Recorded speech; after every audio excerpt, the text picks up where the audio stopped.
Establishment Republicans and never-Trumpers totally underestimate President Trump, but his ability to change the climate of opinion will leave a lasting impact on the party long after he leaves office, Steve Hilton said Sunday.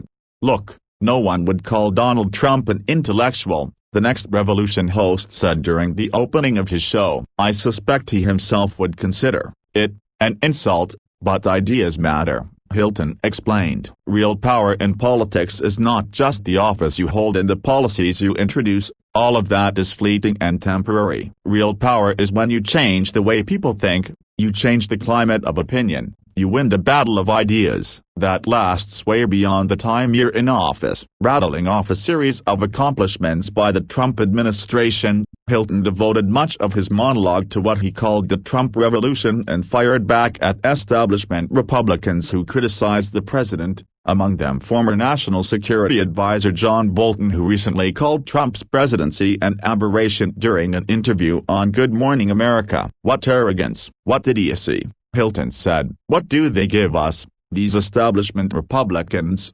2-on-1 wars in Afghanistan that killed over 400,000 people, disastrous trade deals that sent millions of jobs overseas and gutted the heartland, open borders that even Bernie Sanders used to say destroyed jobs and lowered wages for the working class, and total surrender to the loony left campus authoritarians." Hilton called Trump the first Republican president to actually stand up to them and fight for America. The host likened Trump to former British Prime Minister, Baroness Margaret Thatcher, and 40th U.S. President Ronald Reagan, who he said changed how people think and shaped policy and politics for decades after they left office. "These never-Trumpers and establishment Republicans are utterly delusional if they think anyone except their smug friends in the media bubble wants to go back to how it was before Trump," he said. "They're so shallow and superficial that they can't see beyond their own prejudice."